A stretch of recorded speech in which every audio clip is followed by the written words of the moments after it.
Hi అండి, అందరికీ నమస్కారం. Welcome to my channel. ఈ వీడియోలో ఏపీ ప్రభుత్వ పెన్షనర్స్ అందరికీ అతి ముఖ్యమైన సమాచారం. దీనిని అశ్రద్ధ చేస్తే AQP additional quantum of pension పొందడం కష్టమే. సో దీనికి సంబంధించి పూర్తి వివరాలు ఏంటనేది వీడియోలో తెలుసుకుందాము. వీడియో అయితే ఎక్కడే కానీ స్కిప్ చేయకుండా ఎండ్ వరకు చూసేయండి. అప్పుడే ఇన్ఫర్మేషన్ పూర్తిగా అర్థమవుతుంది. అలాగే వీడియో చూస్తున్న ప్రతి ఒక్కరు వీడియోకి లైక్ చేయండి ఫ్రెండ్స్. ఈ వీడియోని తోటి ఉద్యోగ పెన్షన్ మిత్రులతో అయితే షేర్ చేయండి.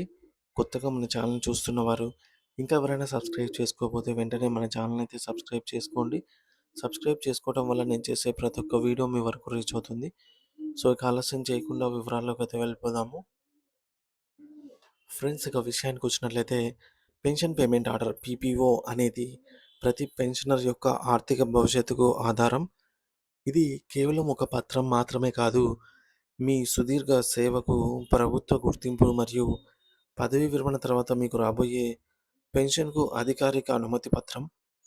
ఏజీ అకౌంటెంట్ జనరల్ కార్యాలయం నుంచి జారీ చేయబడేటటువంటి ఈ యొక్క పీపీఓ ప్రాముఖ్యత, దానిలోని ముఖ్యాంశాలు మరియు దానిని భద్రపరచుకోవాల్సిన విధానం గురించి ఇప్పుడు వివరంగా అయితే తెలుసుకుందాము. మొదటిది, పెన్షన్ పేమెంట్ ఆర్డర్ పీపీఓ అంటే ఏమిటి? ఉద్యోగి పదవీ విరమణకు ముందు వారి సర్వీస్ రిజిస్టర్ ఎస్ఆర్తో పాటు పెన్షన్ ప్రపోజల్స్ను సంబంధిత శాఖ ద్వారా ఏజీ కార్యాలయానికి పంపుతారు.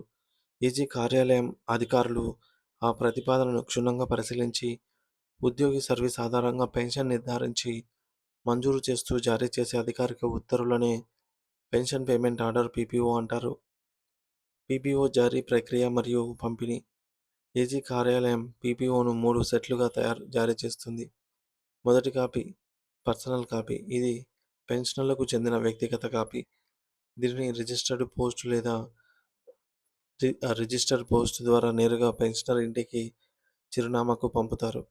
రెండవ కాపీ పెన్షనర్ యొక్క సర్వీస్ రిజిస్టర్ ఎస్ఆర్తో పాటు సంబంధిత డీటీఓకు పంపబడుతుంది. మూడవ కాపీ సంబంధిత జిల్లా ట్రెజరీ అధికారి కార్యాలయానికి పంపబడుతుంది. సో మీరు పెన్షన్ పొందే సంబంధిత సబ్ ట్రెజరీ కార్యాలయానికి కూడా ఈ వివరాలు అందుతాయి. వారు మీ పర్సనల్ కాపీని జిల్లా ట్రెజరీ నుంచి వచ్చిన వివరాలతో సరిచూసుకుని పెన్షన్ చెల్లింపుల ప్రక్రియను ప్రారంభిస్తారు. ఆ తర్వాత మీ పర్సనల్ కాపీపై అవసరమైన ఎండార్స్మెంట్ రాసి మీకు తిరిగి ఇస్తారు. ఈ కాపీని మీరు అత్యంత భద్రంగా దాచుకోవాలి. మూడవది, పీపీఓలోని ముఖ్య అంశాలు మరియు వాటి అర్థం. ప్రతి పెన్షనర్ తమ పీపీఓని జాగ్రత్తగా పరిశీలించి ఈ క్రింది వివరాలు సరిగ్గా ఉన్నాయో లేదో నిర్ధారించుకోవాలి. ఇందులో మొదటిది పెన్షనర్ వివరాలు. మీ పేరు, పుట్టిన తేదీ, హోదా, పదవీ విరమణ తేదీ సరిగ్గా ఉన్నాయో లేదో చూసుకోండి. కుటుంబ పెన్షనర్ వివరాలు. మీ జీవిత భాగస్వామి స్పౌస్ నేము, పుట్టిన తేదీ ఖచ్చితంగా నమోదై ఉండాలి. పీపీఓలో ప్రధానంగా 3 రకాల పెన్షన్ మొత్తాలు పేర్కొనబడి ఉంటాయి. So service pension. ఏ మొదటిది సర్వీస్ పెన్షన్ అండి. ఇది పెన్షనర్ జీవించి ఉన్నంత కాలం వారికి చెల్లించబడే పెన్షన్. సో ఉద్యోగి మొత్తం సర్వీస్ కాలం మరియు చివరి జీతం ఆధారంగా దీనిని లెక్కిస్తారు. దీనిపై ప్రభుత్వం ప్రకటించే కరువు భత్యం, డిఏ మరియు ఇతర అలవెన్స్ వర్తిస్తాయి. ప్రతి పీఆర్సీ అమలు అయినప్పుడు ఈ యొక్క బేసిక్ పెన్షన్ సవరించబడుతుంది.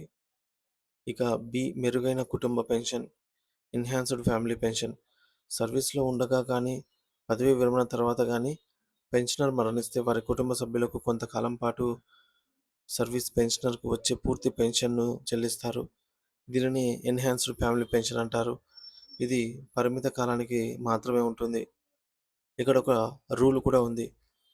పెన్షనర్ మరణించిన తేదీ నుంచి 7 సంవత్సరాల వరకు లేదా పెన్షనర్కు 77 సంవత్సరాలు నిండేంత వరకు ఏది ముందైతే అంతవరకు మాత్రమే ఈపీఎఫ్, ఈఎఫ్పి ఎన్హాన్స్డ్ ఫ్యామిలీ పెన్షన్ అనేది చెల్లించబడుతుంది. ఈ గడువు మీ యొక్క పీపీఓలో స్పష్టంగా పేర్కొనబడి ఉంటుంది. ఇక మూడవది కుటుంబ పెన్షన్ అండి, family pension. Enhanced family pension చెల్లింపు గడువు ముగిసిన తర్వాత కుటుంబ పెన్షనర్కు జీవితాంతం చెల్లించే పెన్షన్నే ఫ్యామిలీ పెన్షన్ అంటారు. ఇది సాధారణంగా సర్వీస్ పెన్షన్లో కొంత శాతంగా ఉంటుంది. దీనిపై కూడా డిఏ మరియు ఇతర అలవెన్సులు వర్తిస్తాయి. వివరాల ఖచ్చితత్వం ఎందుకు అత్యంత ముఖ్యం అంటే, పీపీఓలో చిన్న తప్పులు కూడా భవిష్యత్తులో పెద్ద ఇబ్బందులకు దారితీయవచ్చు. పేరులో తప్పులు ఉన్నట్లయితే మీ యొక్క ఆధార్ కార్డు, బ్యాంకు ఖాతా మరియు ఇతర పత్రాలను ఉన్న పేరుకు పీపీఓలో ఉన్న పేరుకు తేడా ఉంటే కుటుంబ పెన్షన్ మంజూరు విషయంలో ట్రెజరీ అధికారులు తిరస్కరించే అవకాశం ఉంది.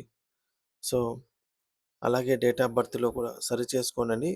ఏమైనా పేరు తప్పు ఉన్నట్లయితే ముందుగానే. ఇకపోతే డేట్ ఆఫ్ బర్త్ విషయానికొస్తే పెన్షనర్ లేదా కుటుంబ పెన్షనర్ వయసు అనేది 60, 70, 80 సంవత్సరాలు దాటినప్పుడు ఈ మేరకు అడిషనల్ క్వాంటమ్ ఆఫ్ పెన్షన్ మంజూరవుతుంది. పీపీఓలో పుట్టిన తేదీ తప్పుగా ఉంటే లేదా నమోదు కాకపోతే అడిషనల్ క్వాంటమ్ ఆఫ్ పెన్షన్ ప్రయోజనాలు పొందడంలో తీవ్ర జాప్యం లేదా తిరస్కరణకు ఎదురవుతుంది. గమనిక: ఏక్యూపీ ప్రయోజనాల కోసం ఉద్దేశపూర్వకంగా పుట్టిన తేదీని తప్పుగా మార్చడం చట్టవిరుద్ధం. అలా చేసినట్లు రుజువైతే అదనంగా చెల్లించిన మొత్తాన్ని ప్రభుత్వం రికవరీ చేస్తుంది. అలాగే మీ డేట్ ఆఫ్ బర్త్ కరెక్ట్‌గా నమోదయిందా లేదా అనేది ఫ్యామిలీ పెన్షనర్ యొక్క డేట్ ఆఫ్ బర్త్ చెక్ చేయండి. అలాగే అడిషనల్ క్వాంటమ్ ఆఫ్ పెన్షన్ అనేది ఎంత వస్తుందో దానిపైన కూడా డీఆర్ అనేది వస్తుంది. ఇక పీపీఓ రిజిస్టర్ ఆర్ ఫైల్ ఒక ఉత్తమ పద్ధతి. ఉద్యోగికి సర్వీస్ రిజిస్టర్ ఎస్ఆర్ ఎంత ముఖ్యమో పెన్షనర్కు పీపీఓ అంత ముఖ్యం. దీనిని ఒక రిజిస్టర్ లేదా ఫైల్ రూపంలో భద్రపరచుకోవడం చాలా మంచిది. పీపీఓ ఫైల్ ఎలా తయారు చేసుకోవాలనేది చూద్దాము. ముందుగా మీ వ్యక్తిగత వివరాలు, మీ పేరు, హోదా, పదవీ విరమణ తేదీ, చిరునామా, mobile number, Aadhaar card number, pan number, bank ఖాతా వివరాలు, అలాగే బ్లడ్ గ్రూప్ వంటివి మొదలైనవి టైప్ చేసి లేదా అందంగా రాసి మొదటి పేజీగా ఉంచండి. సో, మీ యొక్క ఒరిజినల్ పీపీఓ పత్రానికి ముందు, వెనుక లామినేషన్ లేదా మందపాటి ప్లాస్టిక్ షీట్‌ను ఉంచండి. కొన్ని తెల్లని ఏ4 కాగితాలను జతచేయండి. భవిష్యత్తులో పీఆర్‌సీ ఫిక్సేషన్, ఏక్యూపీ మంజూరు వంటి వివరాలను నమోదు చేసుకోవడానికి ఉపయోగపడతాయి.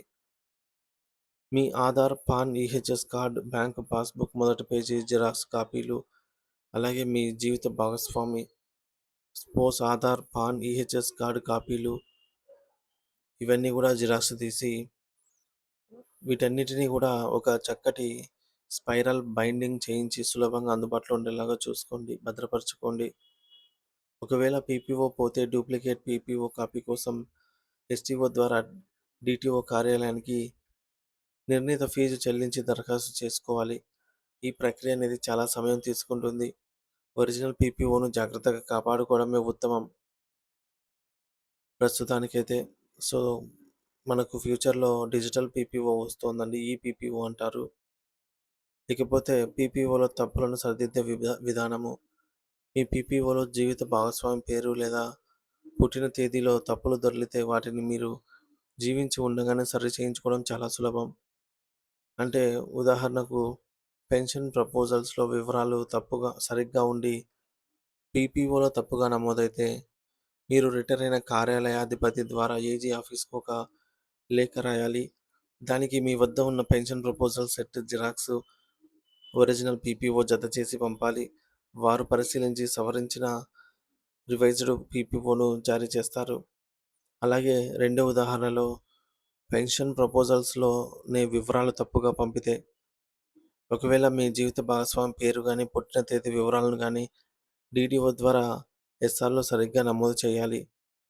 సరైన వివరాలతో ఉన్నటువంటి ఈ మేరకు ఆధార్, పాన్ లేదా స్టడీ సర్టిఫికేట్ కాపీలను అటెస్టేషన్ చేయించి జతచేయాలి. కొత్తగా డిస్క్రిప్టివ్ రోల్స్ 3 కాపీలు తయారు చేసి ఒరిజినల్ పీపీఓతో కలిపి మీరు రిటైర్ అయిన కార్యాలయం ద్వారా ఏజీ ఆఫీస్‌కు పంపాలి. అలాగే మూడో ఎగ్జాంపుల్, జీవిత భాగస్వామి పేరు చట్టబద్ధంగా మార్చుకుంటే, పేరు మార్పుకు సంబంధించిన నోటరీ అఫిడవిట్, గెజెట్ పబ్లికేషన్ కాపీలు మరియు దినపత్రిక ప్రకటనను పైన చెప్పిన పత్రాలతో పాటు జతచేసి ఏజీ ఆఫీస్‌కు పంపాలి. ఇక నాలుగో ఎగ్జాంపుల్, మొదటి భార్యను మొదటి భార్య మరణించి తిరిగి వివాహం చేసుకున్నట్లయితే, మొదటి భార్య మరణ ధృవీకరణ పత్రము, రెండో వివాహం రిజిస్ట్రేషన్ సర్టిఫికేట్ మరియు రెండో భార్య వివరాలతో ఉన్నటువంటి పత్రాలను జతచేసి దరఖాస్తు చేసుకోవాలి. అలాగే ఐదో ఉదాహరణలో పీపీఓలో వివరాలు సరిగ్గా ఉండి సీఎఫ్ఎంఎస్ పేస్లిప్‌లో తప్పుగా వస్తే ఏం చేయాలి? మీ సంబంధిత సబ్ ట్రెజరీ అధికారికి, ఎస్‌టిఓ గారికి ఒక లేఖ రాయాలి. దానికి పీపీఓ, ఆధార్, పాన్ కాపీలను జతచేసి ఇస్తే వారు సీఎఫ్ఎంఎస్ పోర్టల్‌లో వివరాలను సరిచేస్తారు. సో, మీ పీపీఓ మీ హక్కు. దానిని జాగ్రత్తగా చూసుకోవటం, వివరాలను సరిచూసుకోవడం మీ బాధ్యత. పదవీ విరమణ చేసిన వెంటనే ఈ విషయాలపై దృష్టి పెడితే తదనంతరం మీ కుటుంబ సభ్యులకు ఎటువంటి ఇబ్బందులు లేకుండా సకాలంలో పెన్షన్ ప్రయోజనాలనేవి అందించగలుగుతారు.